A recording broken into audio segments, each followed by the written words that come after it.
আজ আপনাদের সঙ্গে শেয়ার করছি আমাদের সকলের প্রিয় কড়াইশুঁটির কচুরি রেসিপিটি। নমস্কার, আমি বনশ্রী। আমার শ্রী রান্নাঘরে আপনাদের সকলকে জানাই সাদর আমন্ত্রণ। আমি এখানে 800 গ্রাম ময়দা নিয়ে নিয়েছি। আপনারা চাইলে আটা আর ময়দা মিশিয়েও করতে পারেন। দিয়ে দিলাম 1/4 চামচ কালো জিরে আর স্বাদ অনুযায়ী নুন। নুন আর কালো জিরেটাকে বেশ ভালো করে ময়দার সঙ্গে একটু মিশিয়ে দিচ্ছি। মেশানো হয়ে গেছে। আমার এখানে এটা লুচি ভাজার তেল ছিল, সেই তেলটাই আমি এখানে ময়ান হিসেবে ইউজ করছি। মোটামুটি ওই 15 চামচ, এই যে চামচটা 15 চামচ মতো হলো। এই সবটাই আমি এখানে ময়ান হিসেবে ইউজ করে দিলাম। এই সমস্ত তেলটাকে ভালো করে আমি ময়দার সঙ্গে মিশিয়ে দিচ্ছি। আপনারা চাইলে ঘিয়ের ব্যবহারও করতে পারেন। এই ভালো করে মিশিয়ে দিয়ে এবার অল্প অল্প জল দিয়ে এটাকে আমি একটা ডো তৈরি করে নেব। দেখুন এরকম একটা ডো তৈরি হয়েছে। খুব বেশি শক্তও না, আবার খুব বেশি নরমও না। এটাকে এবার আমি ঢাকা দিয়ে রেখে দেবো 10 মিনিটের জন্য। এখন আমি একটা কড়া নিয়ে নিয়েছি, এটাকে লো ফ্লেমে রেখেছি। দিয়ে দিলাম 2টো শুকনো লঙ্কা, 1 চামচ গোটা ধনে, 1 চামচ গোটা জিরে, আর 2টো লবঙ্গ, আর একটা ছোট এলাচকে মুখটা ফাটিয়ে নিয়েছি। আমি আমার মশলার চামচে 2 চামচ করে দিলাম, তার মানে নর্মাল যে চামচগুলো থাকে তার 1 চামচ। আমার কড়াটা বেশ তেতে গেছে, তাই আমি এটাকে একটু গ্যাস থেকে তুলে নিলাম। ও তাপেই ভাজা হয়ে গেল। এবার এটাকে মিক্সিতে দিয়ে দেখুন এরকম একটু ভাঙা ভাঙা মতো করে নিয়েছি, খুব বেশি মিহি করিনি। এবার আমি 1 মিক্সি পরিমাণ ভর্তি করে মটরশুঁটি ছাড়িয়ে নিয়েছি। এবার এর মধ্যে দিয়ে দিলাম স্বাদ অনুযায়ী নুন, আর দিয়ে দেবো অল্প একটু জল। যতটা পরিমাণ লাগবে অল্প একদম একটু জল দেবো। দিয়ে এর একটা আমি পেস্ট বানিয়ে নিচ্ছি। বেশ একটু ভাঙা ভাঙা মতো হয়েছে, সেগুলোকে আমি একটু উল্টে পাল্টে নিলাম। নিয়ে এর মধ্যে আমি দিয়ে দেব ওই 1.5 ইঞ্চি পরিমাণ আদাকে আমি একটু কুচিয়ে রেখেছিলাম, সেটা আমি এর মধ্যে দিয়ে আবার একটা পেস্ট তৈরি করে নিলাম। দেখুন এবার বেশ মিহি পেস্ট হয়ে গেছে। এরকম একটা মিহি পেস্ট তৈরি করে নিলাম। পেস্টটাকে আমি একটা স্টিলের বাটিতে নিয়ে নিলাম। নিয়ে এর মধ্যে দিয়ে দিলাম 1 চিমটি হিং, আর অল্প একটু বিট নুন, ওই আমার মশলার চামচের 1/4 চামচ মতো। আর যেসব ভাজা মশলাটা ভেজেছিলাম, সেই ভাজা মশলাটা গুঁড়ো করেছিলাম, ওটা সবটা দিয়ে দিলাম। দিয়ে ভালো করে একটু কড়াইশুঁটির সাথে মিশিয়ে নেব। ভালো করে আমার পুরোপুরি মেশানো হয়ে গেছে। এবারে আমি গ্যাসের মধ্যে একটা কড়া বসিয়ে দিয়ে 1 চামচ মতো তেল নিয়ে নিয়েছি, আর এতে দিয়ে দিলাম 1 চামচের মতো চিনি। আপনারা চাইলে গুড়ের ব্যবহার করতে পারেন বা চিনিটা স্কিপও করতে পারেন। চিনিটা দিয়ে একটু রং এসে গেল, এর মধ্যে দিয়ে দিলাম আমার পুরটা। এবার এটাকে আমি একটু লো ফ্লেমে ভালো করে নাড়াচাড়া করে নেবো, যতক্ষণ না এর জলটা শুকিয়ে যায় আর এটা কড়া থেকে ছেড়ে যায়।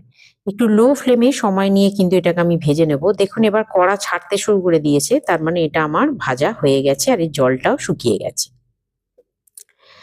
এবার আমি ফিরে এলাম আমার ময়দায়। ময়দাটা দেখুন পুরোপুরি সেট হয়ে গেছে, বেশ ভালো মতো সেট হয়ে গেছে। এটাকে একটু আমি ডলে নিচ্ছি।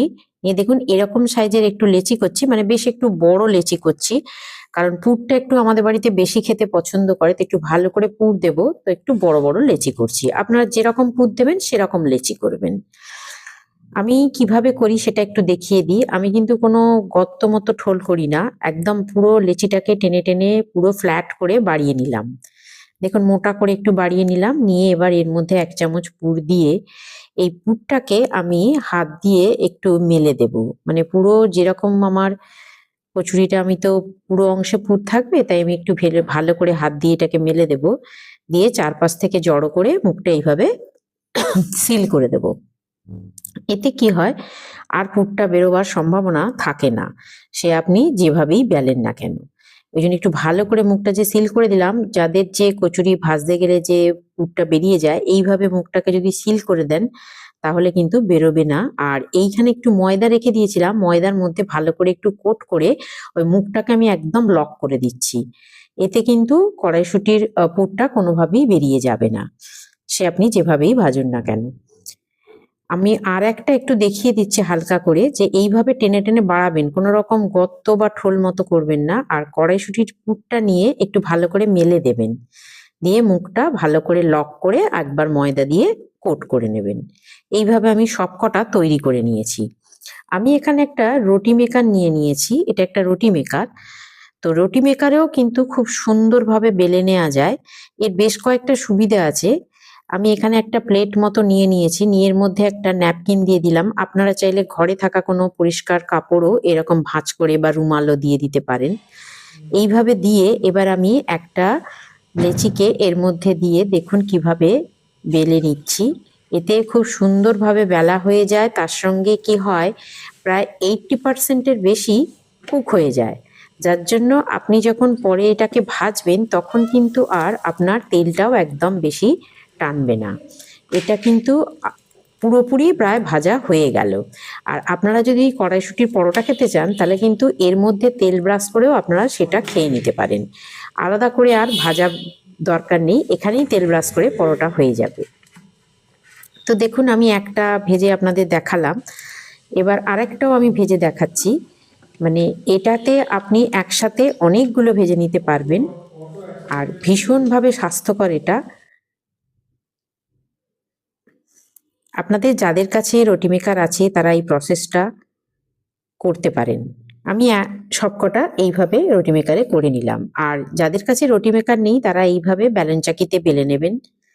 আমি গুঁড়ো ময়দা দিয়ে বেললাম, আপনারা চাইলে সাদা তেল বা ঘিও বেলে নিতে পারেন।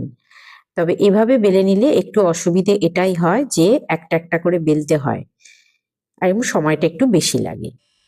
আমি এখানে দুটো এইভাবে বেলে নিয়েছি, আর বাকি আমার সবগুলো রুটি মেকারে বেলা হয়ে গেছে। এইভাবে বেললে কি হয়, অনেক বড় বড় থালা বা প্লেটে আলাদা করে রাখতে হয়, আর একার পক্ষে সেটা সমস্যা হয়। আর রুটি মেকারে দেখুন আমি একসঙ্গে এতগুলো বেলে নিয়েছি, আমার মাত্র 5 মিনিট সময় লেগেছে। যতক্ষণে ওই দুটো বেলেছি ততক্ষণে আমার এইগুলো সবকটা বেলা হয়ে গেছে, আমাকে আলাদা করে কোথাও রাখতে হলো না, একটা প্লেটেই রাখা হয়ে গেল। আমি গ্যাস জেলে নিলাম, নিয়ে একটা কড়াকে বসিয়ে হাই ফ্লেমে দিয়ে দিলাম। এতে কড়াটা বেশি হিট হয়ে যাবে, আর একই শীতকাল সবকিছু ঠান্ডা হয়ে আছে, তো এটা হিট হয়ে গেলে আমার তেলটাও কিন্তু খুব ফাস্ট গরম হয়ে যাবে।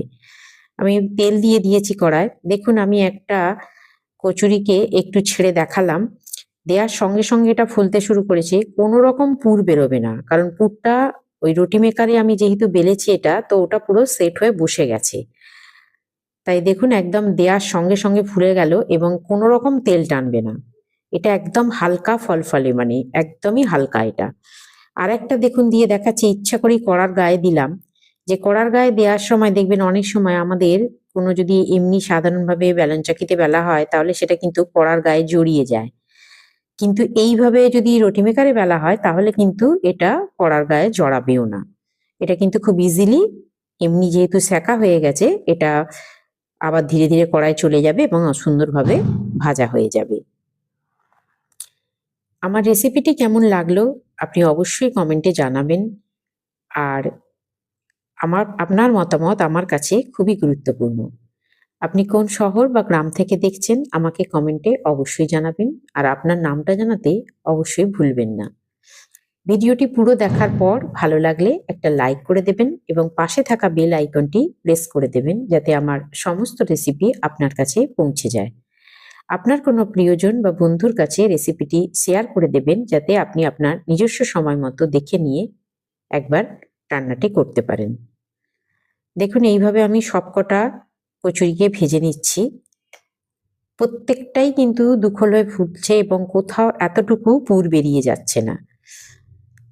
তো আপনারা একবার অবশ্যই এভাবে ট্রাই করবেন যাদের কাছে রুটি মেকার আছে, আর যাদের কাছে রুটি মেকার নেই তারাও করে দেখবেন, খুবই খেতে ভালো হয়। আমি এখানে একটা প্লেটে সার্ভ করে নিয়েছি। আমি আলুর দমের সাথে সার্ভ করলাম। আপনারা চাইলে যে কোনো আলুর তরকারি বা কপির তরকারি যা কিছুর সাথেই এটা সার্ভ করতে পারেন। আর এই আলুর দমের রেসিপি আমি পরে একদিন শেয়ার করব, এটাও খুব সুন্দর স্বাদ হয়। বাড়িতে অবশ্যই একদিন ট্রাই করবেন, আশা করি সকলের ভালো লাগবে। আর অতিথিরা এলেও কিন্তু আপনি এই রেসিপিটা ট্রাই করতে পারেন, আশা করি প্রশংসা পাবেন।